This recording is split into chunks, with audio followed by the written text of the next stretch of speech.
नाशिकच्या अशोक खरात प्रकरणामुळे रुपाली चाकणकर यांना राज्य महिला आयोगाच्या अध्यक्षपदाचा त्याग करावा लागला। चाकणकर यांच्या राजीनाम्यानंतर आता या रिक्त पदावर कोणाची नियुक्ती होणार आहे याकडे संपूर्ण राज्याचं लक्ष लागलंय। दरम्यान शरद पवार गटाचे आमदार रोहित पवार यांनी सोशल मीडिया पोस्ट शेअर करत या पदासाठी 4 संभाव्य नावे सुचवली होती।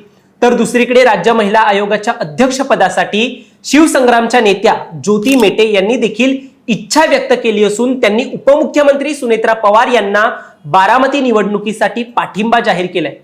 राष्ट्रवादी प्रवेशाचे देखील यासाठी या एका पदासाठी संकेत दिले आहेत असं आता म्हटलं जात आहे।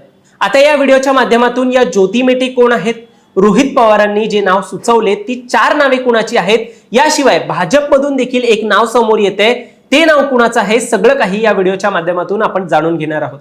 दरम्यान तुम्ही चॅनलवर नवीन आलाय तर लगेच सबस्क्राइब करा प्राईम टाइम महाराष्ट्राला, कारण असे राजकीय घडामोडी आम्ही नेहमी तुमच्यासाठी घेऊन येत असतो। तर मंडळी, सर्वात आधी मी तुम्हाला महिला आयोगाच्या अध्यक्षपदी रोहित पवारांच्या वतीने कोणती 4 नावे सुचवली गेली आहेत आणि का सुचवली गेली आहेत ते सांगतो। रोहित पवारांनी मार्च मध्येच एका ट्विटमध्ये म्हटलेलं, राज्य महिला आयोगाच्या अध्यक्षपदावर चमकोगिरी करण्यापेक्षा निवृत्त IPS अधिकारी मीरा बोरवणकर यांच्यासारख्या निष्पक्ष, निर्भीड आणि कायद्याचं सखोल ज्ञान असलेल्या व्यक्तीला बसवलं पाहिजे।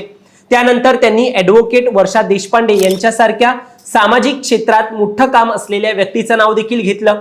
जर त्या नाही तर मासूमच्या मनीषा गुप्ते किंवा निवृत्त IAS अधिकारी मेघा गाडगीळ यांची किंवा यांच्यासारख्या इतर योग्य अराजकीय व्यक्तींची नेमणूक करणं गरजेचं आहे असं म्हटलेलं।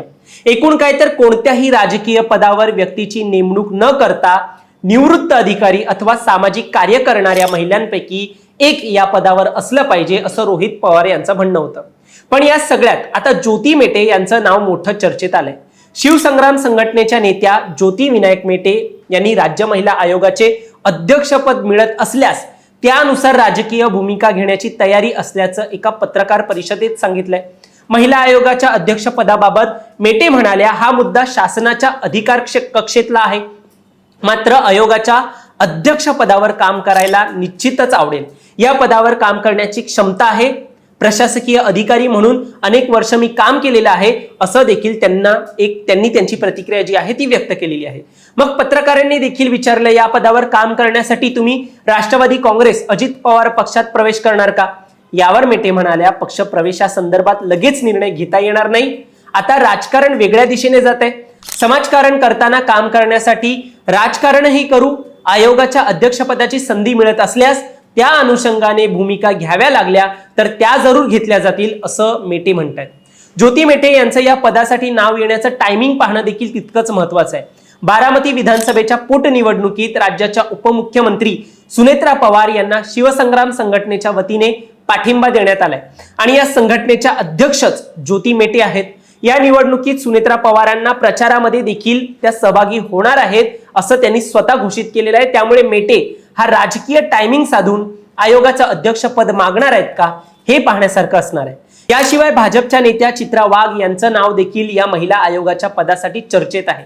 नारी शक्ती वंदन अधिनियम हा महिलांना राजकीय आरक्षण देणारा एक ऐतिहासिक कायदा आहे आणि याला एक समर्थन देण्यासाठी एक उपक्रम राबवला जातोय। त्यामुळे प्रत्येक महिलेला जे या अभियानाला समर्थन देत आहेत त्या प्रत्येक महिलेला जाऊन चित्रा वाघ सध्या भेट देत आहेत।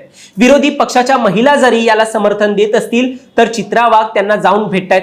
आतापर्यंत त्यांनी कितीही राजकीय वैर असलं तरी फक्त या अभियानाला समर्थन दिलंय म्हणून ठाकरेंच्या नेत्या प्रियंका चतुर्वेदी आणि किशोरी पेडणेकर यांना जाऊन त्या भेटल्या आहेत। चित्रा वाघ स्वतः जाऊन भेटल्यात। एकूण काय तर महिलांच्या हक्कासाठी चित्रा वाघ हे सध्या लढा देताना दिसत आहेत आणि अशातच आयोगाच्या अध्यक्षपदासाठी भाजपकडून त्यांचं नाव त्यामुळेच चर्चेत आहे।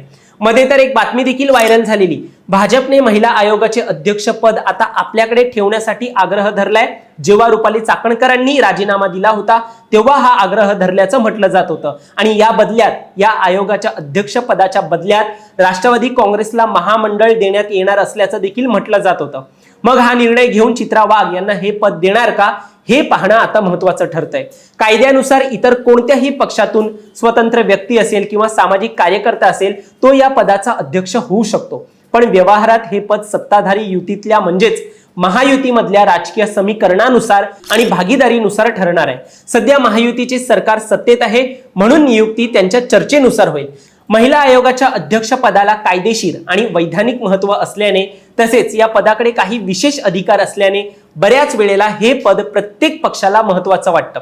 त्यामुळे आता या पदाबाबत काय निर्णय होतोय हे आपल्याला लवकरच कळेल। तुम्हाला यावर काय वाटतं? तुमचं मत देखील आम्हाला कमेंटमध्ये नक्की सांगा।